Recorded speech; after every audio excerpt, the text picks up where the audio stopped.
Welcome to the Shifted podcast and video series. Each week we connect with teachers to hear their stories about teaching and learning during a global pandemic.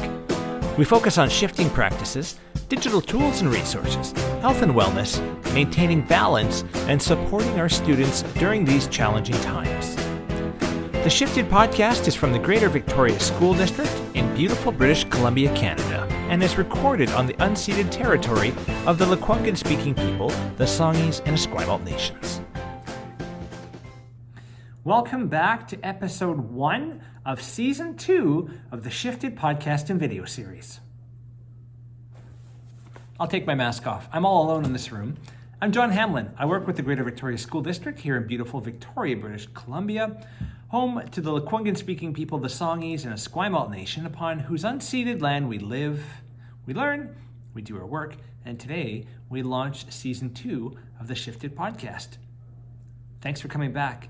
If you enjoyed season 1, you'll remember season 1 was recorded at the end of June, early July 2020, and the perspectives represented in season 1 were reflective of a time of significant upheaval, significant shifts in a very quick way. And we had just come out of the remote learning period where students had been learning at home, learning online from their teachers.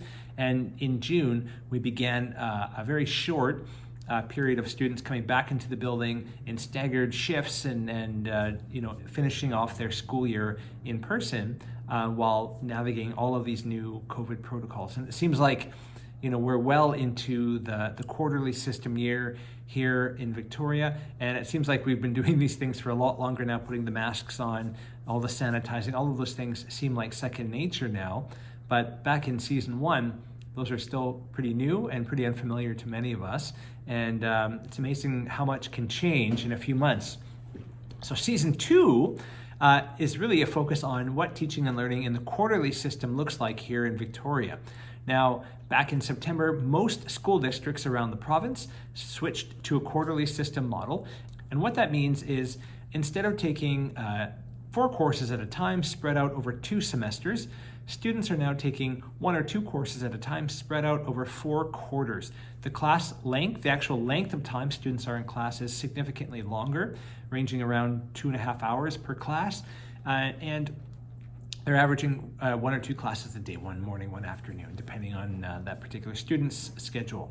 So it's a really different teaching and learning environment for those kids, longer durations in class, big shift for teachers. Often, as a secondary educator, some of our lessons in our units and things, they're tailored around that actual class time, where you can chunk lessons in an hour and 15 or hour 20 or however long your period is. You chunk those lessons based on that piece of time that you have. And it's been challenging for a lot of folks as we move into these longer stretches of time. How do you make the most of that time without simply doubling down on your lessons? Because truthfully, a 2.5 hour learning experience without any breaks, it's very tedious, it's challenging. So I know a lot of folks have been finding creative ways to really allow for that learning to get deeper and to be more introspective, to allow more creativity and freedom and personalization in how students are learning.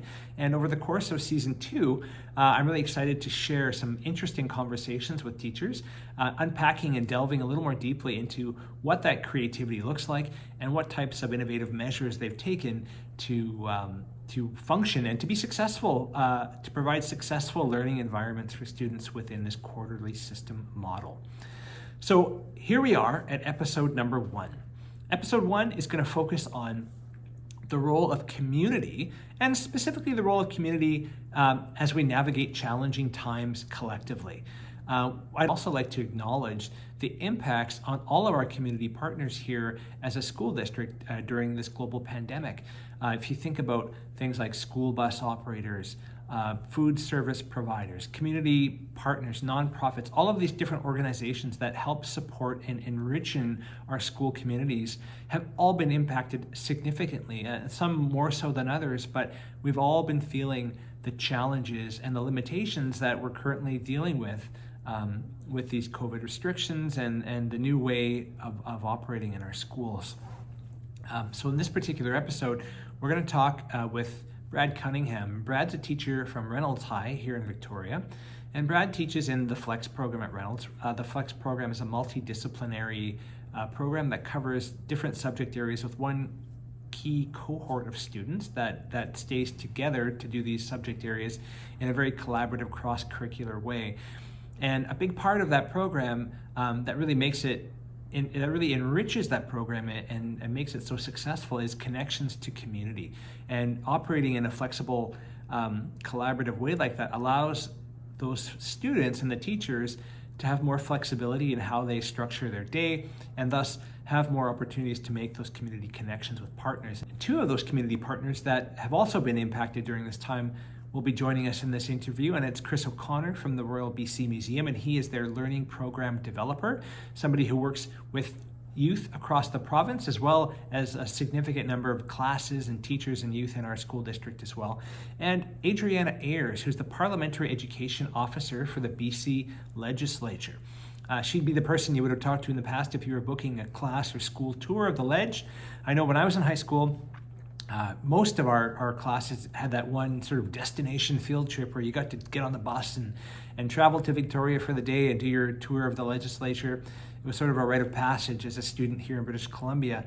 And for the first time in, I think over 40 years, this lockdown has caused the legislature to rethink how they're delivering these student outreach models, and they've shifted to a virtual platform and are now offering virtual tours of the legislature to students all across the province. And the demand for that service has absolutely skyrocketed because kids up north in the outlying regions of the province can now get a chance to get in the legislature, even if it's virtually, see what it's like and hear from those fantastic program coordinators like Adriana, and access the great resources that are available. So again, it's one of those silver lining stories where necessity is the mother of invention. It's really pushed folks into finding creative solutions to tackle these problems and challenges that have emerged because of the pandemic.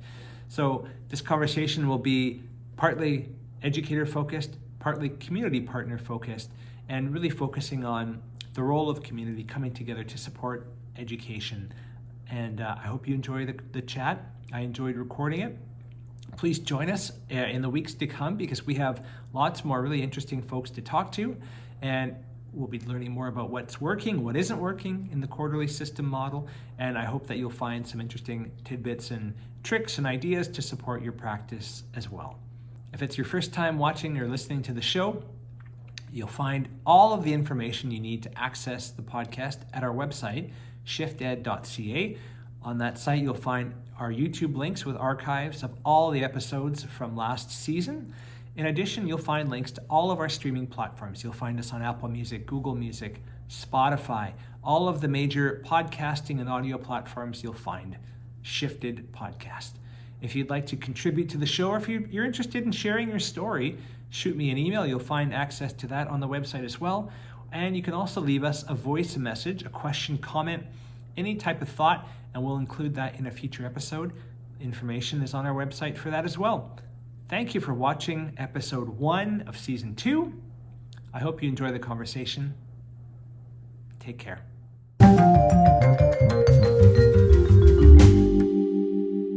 All right. Good afternoon, everyone. We're so pleased to be back with another episode of the Shifted Podcast. And this week, we are not talking to one person, we're talking to 3 talented people. The theme for this week's episode is around relationships, collaboration, and connection. And never before has there been a time where these connections have come in handy than during a global pandemic when we need to rely and lean on each other more than ever. This week's teacher focus is Brad Cunningham from Reynolds Secondary School, Reynolds High School here in Victoria, British Columbia. Reynolds has a unique program called the Flex program that Brad has been a key part of. And the Flex program is an umbrella of sorts that encompasses a number of different subject areas in a unique cohort that allows a lot of cross-curricular collaboration and a connection across key subject areas. So thank you so much for being here today, Brad. Oh, thank you. I'm very excited to share what we're doing and to have a chance to, again, collaborate with Adriana and Chris. So can you tell me a little bit more about the Flex program at Reynolds for those people that might not be familiar with it? And then tell me a little bit more about the connections that you've had with Adriana and Chris and the role that they've played in your program at Reynolds. Yeah, so the Flexible Studies program has been at Reynolds since the mid-'80s. It's gone through a number of iterations. At one time, it was 9 to 12. Other times, it's been, right now, we have a more of a focus on the 9 and 10, the junior levels. Earlier, it was very much a self-paced program. So you get packages, you test when you're ready. And so, and then later on, there's a strong service component where we're connected to community and giving back to our community, but teachers all taught individual subjects. Our most current iteration that came along the same time as the BC education curriculum change is that we have, in the English program, we have a situation where we have, sorry, I have a cat scratching at my. Keeping it authentic here. There you go. Click that off on Zoom Bingo, right? Oh my gosh. Okay. So you can cut at the current situation. All right. Currently, the Flex program in the English focus is a cohort group where we have groups of grade 9s and 10s working together, and we are doing it with 3 teachers, and we're covering the subjects of science, social studies, English, environmental science, career life education, and independent directed study. We have the students all afternoon, all year, and between the 3 teachers, so myself and Heather Coey and Greg Downing, we lead different focuses for the students. And so that's through a humanities or career life education or environmental science or a science. And all these things, we're trying to weave together themes so that the students are seeing connections between what they're learning between different subjects. One of the real values of this, of having students all together for 2 years, all afternoon, is that we are able to connect with our community. And so we really want to create community engaged learners. And this is where people like Adriana and Chris become invaluable to our students, to me as an educator, and to our program, and to our school and our district, and the province as a whole, truly, since they work for provincial organizations. I met both of them while they were working at the museum. So Chris is a learning program developer at the Royal BC Museum, and he and I have been able to collaborate for the past 6 years on different projects at the museum. And Adriana was at the museum at the time that I met her, but is now the parliamentary tour officer at the BC legislature. And so our relationship that we established at the museum has transferred over, and we've done some really cool stuff in working with the museum and piloting model parliaments, and during the pandemic now trying to figure out what that could look like in terms of having students engaged with the Parliamentary Education Office while still being at school. Great, thank you so much. Chris, I'm just wanting to turn to you quickly, and I'd love to get your perspective on, maybe you can give folks a little bit of a glimpse into what did your work with teachers, with the education community look like pre-pandemic, and how that's shifted over the past 7 months? Well, thanks, John, for having me on your podcast. As Brad said, I'm the learning program developer here at the Royal BC Museum, and I run the school programs here at the museum. Primarily, that has been pre-pandemic, that was primarily on-site programming. So classes coming in either self-guided or guided into the museum. I particularly would work with classes that are doing guided programs, is to find ways to deepen their learning through visits to the museum. And also be able to say, we have a learning portal, we have the option of doing the digital visit to the museum, but really that was just kind of a and also. And as we all know, with the pandemic, everything got flipped. We're not allowed to have classes come to the museum now, so everything is digital, and so that has really shifted our way of thinking and also way of connecting out to educators. One of the things in the spring that I particularly leaned into is this desire to work with educators to think about how to document the pandemic and work with educators in a sort of intentioned way to really think about what what artifacts, what documents, what reflections of the pandemic is important, would be valuable for students to reflect on, and using the museum as a framework to think about like how can those things, how can we understand those things in say 30 years? How can those reflections, those objects, those documents help make us make sense of this time in 30 years and have student voice be an important part of that process. So yeah, everything has shifted, and we're just going along with that flow. That's really interesting. In capturing, whatever those artifacts look like in the moment, I think is going to be so much more relevant and impactful down the road, as opposed to trying to go back after the fact and, tell me what you were feeling during the pandemic, because it will be over eventually, right? In theory. Yeah. Adriana, you were mentioning before we started recording just about how, this pandemic has really forced a pretty significant re-examination about access to the legislature, and how, like so many things we've seen, for all the challenges we've been enduring, there have been some little glimpses of silver linings emerging here. So can you talk a little bit more about what's changed in your role and in terms of increasing access to what's going on in your job? Certainly. Yeah. Thank you. Yeah, all of our programming was exclusively on site, and it was the obligatory grade 4, grade 5 visit, and then maybe again in grade 11 if your school can get the funding for the bus. But we were so access to our building is so especially for students and for teachers, is so exclusive to the immediate area, the greater Vancouver area, and schools that can afford to get here. And that was ever present in our minds, without a way to change that in any meaningful way.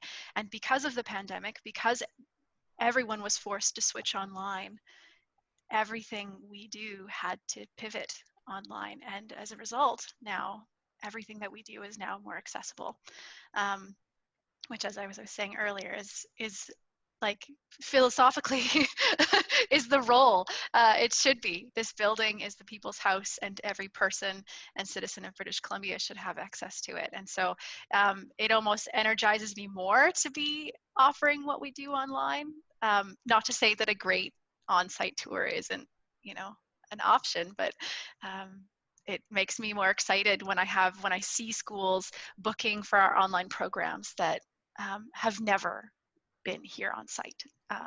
We have schools that are Skyping in from the mountain time zone. So there's no way they could have made it here for a 45-minute guided tour.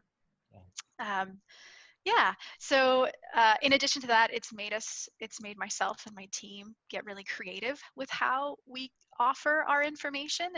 And for a long time, the way we presented information here on site was very much point and describe. And because we can't do that anymore, now we have nothing physical to point to, it's forced us to really change our pedagogy and the way that we teach and the way that we share information about the legislature. And so that excites me even more for when we return on site in some capacity, whenever that may be, because I want to continue that shift that we've adopted. I want to change that on site. So yeah, it's completely changed what we've done, and it was thanks to teachers and like Brad and his very brave students who were willing to experiment with us in the spring, in that early days of lockdown, because we wouldn't have been able to adapt to where we are today without having those Miss Frizzle moments of like getting messy and just throwing on the Zoom chat and seeing what we could make happen. And so I was so thankful to those students who stuck with us and helped inform how we present digitally today. That's a really, it's interesting. When we started recording this podcast series, we started back in June. And at that point in time, we felt fairly certain that there would be a continuation of the remote learning period into the fall. And I think we were all taken for a bit of a surprise in August when that wasn't the case at secondary. So, a lot of the discussions that we had previously was around, what new ways of doing business would you maintain post-pandemic? So what new, communication strategies or new communication platforms or whatever have you been using, and that you definitely feel like you're going to continue once this pandemic is resolved? So I'd be kind of curious, maybe we could start with you, Brad, and then loop back to Chris and Adriana as well, and just sort of scratch the surface a little bit around like what are you going to keep with you? What's the new toolkit that you're not letting go of? I think that the one experience I've had with the museum so far this year. So Adriana and Chris and I have done lots of work over the past years, and Adriana was alluding to a model parliament that we were trying to work on through Zoom, and she had amazing legislative interns helping out with that. And we had a group of about 8 or 9 students willing to kind of work through what that could look like in terms of writing bills and trying to connect with MLAs and all that. So I think Zoom is, the fact that the province got Zoom for all of us, I think has been ground changing, ground shifting. It's just changed everything, because now we have access to everyone almost any time. And so I think of the museum, and we were doing work with Leslie McGarry and with my Indigenous Studies 11-12 class, and we didn't know what it was going to look like. And we really worked hard with Liz Crocker to test it, to see what it would do. And Liz kind of did all the technology piece, and Leslie took us on a governance tour through the museum at a time when no one was there. She was available because she has another job now. And our students were able to interact and say, can we go closer? Can we go in and see that? And that opportunity to have the interaction, but from the safety of our classroom. And it's just like the logistics of the field trip were just blown out of the water, because it's not the permission forms and the bus or coordinating who's there and who's not. Oh, somebody's late. Can we leave? Oh, shoot, all that kind of stuff. Everyone's in the classroom. It was clear. It was beautiful. The museum nailed the technology. It was great. Leslie was amazing. And the kids afterwards were like, no, that was really awesome. And I really appreciated the opportunity to have back and forth. And because it was a time when the museum wasn't open, there was no one, there's nothing to distract the kids. They were really focused on what was in front of them, because that was the screen. It wasn't like, oh, I hear a sound over there, or there's a kid crying, or I wonder what this thing is, and they kind of wander off. Everyone was really engaged in that moment. So I think it's, so what's the tool that I'm like, the tool that I guess I've been always using, which is that connection to community. And I think that our learners gain so much when they are being taught and informed and listening to and learning from people in our community who are carrying so many varied experiences and have so much expertise to share. But now we can do it. And I don't want to be there is a literal safety right now in our classrooms, but there's also, for a lot of kids, being in the classroom is a safer place than being outside the classroom, and meeting somewhere, and just the anxiety levels or what have you. It's just amazing to be able to connect in that way. And during the lockdown, with Adriana, we were all Zooming in. Her legislative interns were across the province. They had gone home. Adriana was down at the legislature. I was at home. Our kids were there, and we were all just coming in and working on Google Docs. And so it's that collaborative nature with the community exists. And the thing that I would really want teachers to know is that that the people like Adriana and Chris and people in other institutions in our province are just yearning and excited to work with our students. And now that we have Zoom, there's no barrier to entry. We all know it. And if you don't know how to use it, somebody next to you probably does in your school, and they'll just set it up. And anyway, so I guess that's a tool, right? It's the collaboration in the community. It's still people, but the Zoom piece is what's enabling us. In fact, there was a student who was absent the other day from class, and she had a friend Zooming her into class, just holding her phone, just like this, oh, I'm like, what are you doing? Oh, that's so and so. She's just not feeling well today. She's home. She wants to still be part of this. So just allowing us space, access to spaces, um, virtually, I guess, is a huge piece. Yeah, I can't imagine what the impact must be like for folks in rural districts, up north or, in other parts of the province that, like you say, Adriana, would never have had an opportunity to get to the ledge, let alone a bus. Like nobody could afford, you need a 747 to get there. So, Chris, what do you think you're keeping with you post-pandemic in your toolkit at the museum? Yeah, I would echo what Brad was saying as well. Just a couple of examples. One is I'm going to be working with an educator from Central Middle School next week who does outdoor education, and she has multiple classes. And so it wouldn't be realistic to bring all those classes into the museum.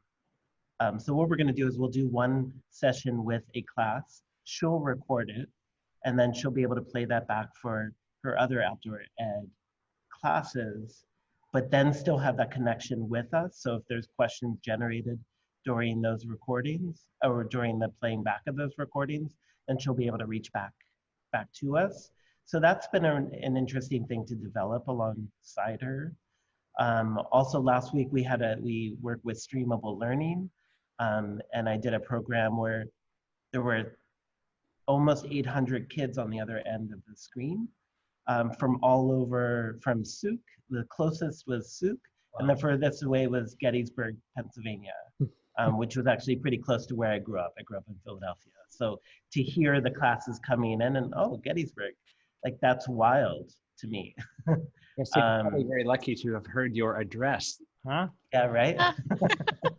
Yeah, I was very, yeah, very stately. Two kindergarten and grade 2 kids. So that's been really interesting too, as to like how to sort of shift I'll just speak for myself, but to shift my ways of teaching, with not being able to see kids, not to be like, have them right in front of me. And that's been a really interesting sort of process of expanding what I do and how I do what I do. And I also like to say that the pandemic is one thing. The other thing is like the real reckoning is with the Black Lives Matter movement. And especially for a museum and a colonial institution like us, this has been a really important time to like upend everything that we think about. But I also go back to the fact that I've been working with Brad for 6 years, and with Brad's learners, they have challenged this museum in deep and powerful ways through the projects that we've done. And it's through that youth voice that has, like, I think some of the best work over the last years of challenging this, like, sometimes racist, some definitely colonial institution is the kind of pushback that I think the museum really needs. So it's through building trust with educators like Brad and the learners alongside Brad, that I'm really sticking with too, is because, or just feeling like I don't want to lose that, and the learning both of the time of the relationship building leading up to this moment, and then the learning that comes out of this sort of global reckoning of what it means to be anti-racist, and make the changes that need to be made.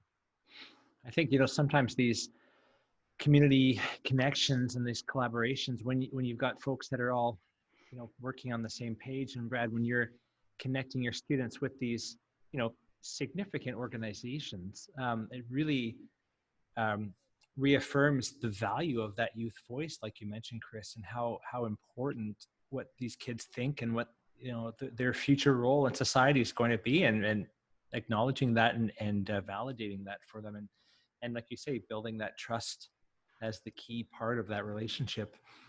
And I'm not making that up. The most brilliant things that have been said within the walls of this museum over the last 6 years have been from Brad's students. And like, with it. Not like, oh, that's interesting, the youth voice. No, it's like that the strongest voices and the most creative and thoughtful approaches to what a museum could be and what the galleries could be have come from youth voice. So Oh, Chris, my I opinion. can't I can't like agree with you enough. One of the most inspiring moments I've ever had while working here at the BC Legislature was last year when we invited all 40 of the Reynolds students to have their model parliament, their final session in the legislative chamber. We had all of them seating in all the seats where the actual MLAs sit, and it doesn't. I don't take it lightly that every single decision, for good or for bad, in this province has taken place in that room in the last 123 years. And to hear the pieces of legislation that they were passing, to hear the unanimous, agreement, despite, really thoughtful and impactful debate, and to hear like different ideas respectfully debated across the floor in that space, in those seats, from their voices, from their bodies, was like, I've never felt better about working in this building than that day. That was probably my favorite day. And I actually, whenever we do our virtual program, I share a photo. I suppose I should have asked you, but I share a photo of them sitting in the chamber, and the premier of this particular session was standing and making sort of his final statement. And I was so impressed by them that day. And then another photo that I really love is the photo that we took a year before in your classroom when we created sort of a mock parliament situation in your classroom, and your one student stood to read her petition. These students can't vote, and yet they've put their time and their energy and their passion into real change for ourselves and for our society and for our future.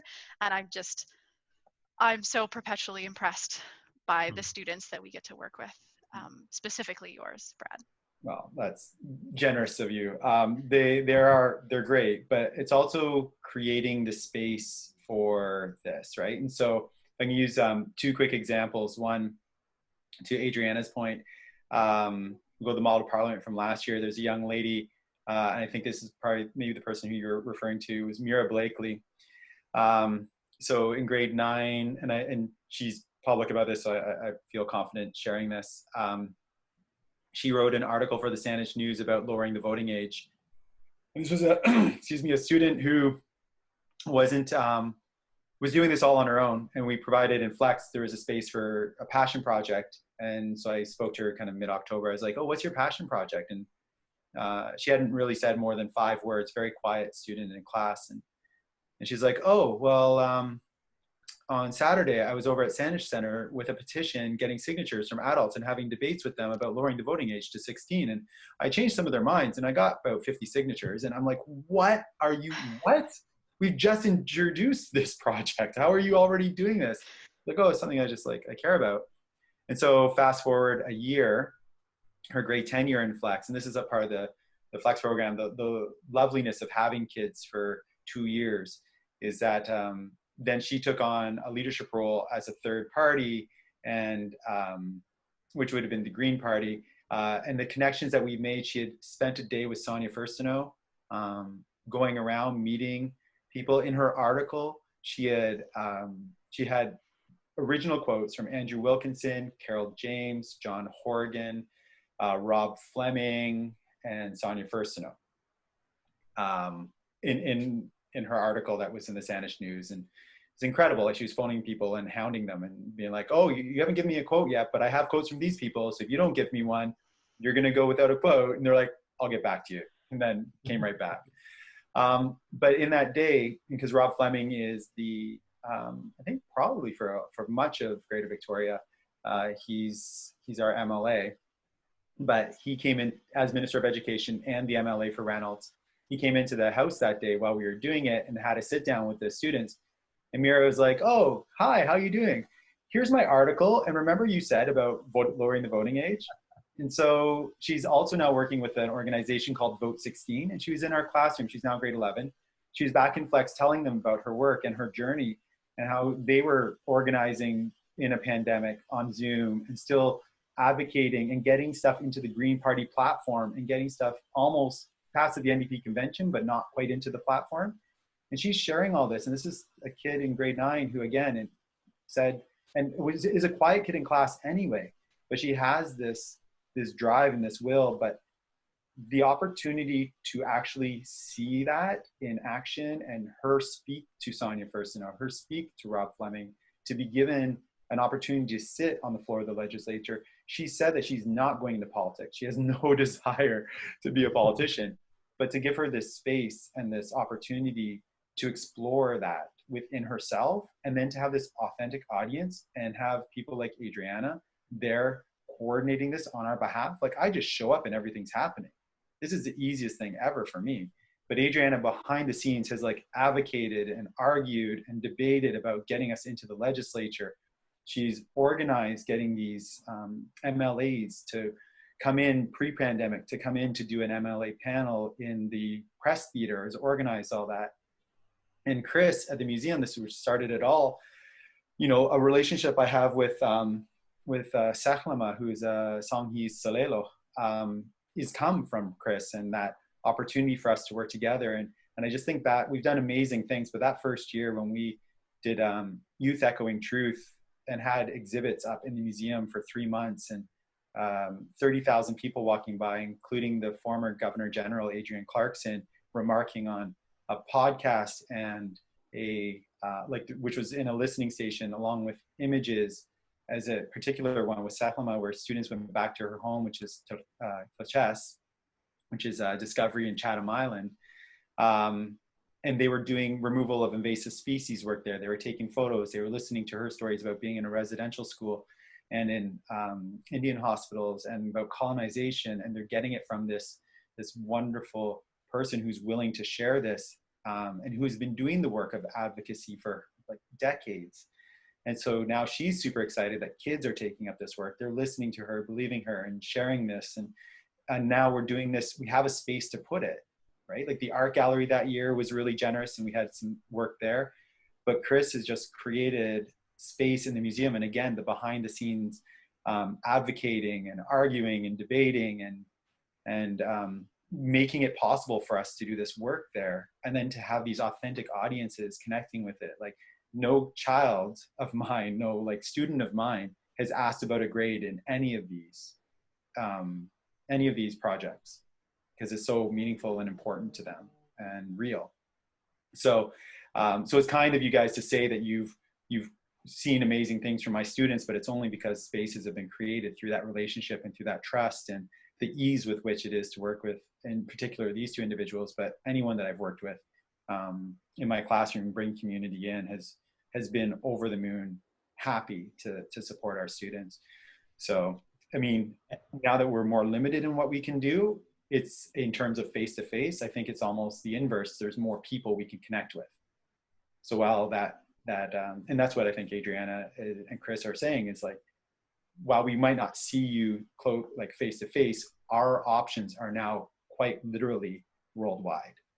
And so what are we going to do with that? How are we going to forge relationships and create connections with people around the world, let alone in our immediate vicinity?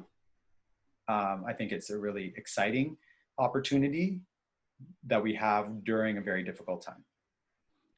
Yeah, thank you so much for sharing, Brad. I think it's really, really an interesting look into how these relationships, like you said, have really authenticated the learning for your students and made this personal connection for them that's driven their passion in whatever unique area it is that they're interested in pursuing further.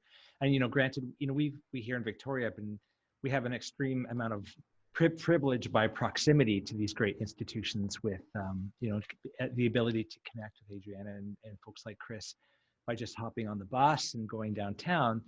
But I think now we're in an era where there's going to be more and more opportunities for other classes around the province to have more students connect like your students have. And it's almost like a limitless playing field of what the potential is for the direction things go. I'm conscious of time for everybody, but I'd like to sort of just wind things up and maybe hear from Chris and Adriana about what might be coming up in the next couple months as possible learning opportunities from their organizations, and then how folks who are outside of Victoria or who would like to connect more with the museum or with the legislature can do so. And we'll provide links to whatever different resources we mentioned in the show notes at the bottom. So Chris, could you perhaps tell us a little bit more about what's happening at the museum and what's coming up in the next few months that teachers might be interested in accessing? Sure. So we have, almost every day we're doing digital visits, both tours and more workshop-oriented visits with educators. So that's ongoing, and that could be both behind the scenes and also within the galleries. We also do a program called RBCM at Home, and I lead a program called RBCM at Home Kids, which is every Wednesday at 11 a.m. And it's free, and classes could just join in. And also we archive them on our Royal BC Museum YouTube page, so that there are opportunities to connect into the museum on various topics. And in addition to all of that, we also have our learning portal, which is our online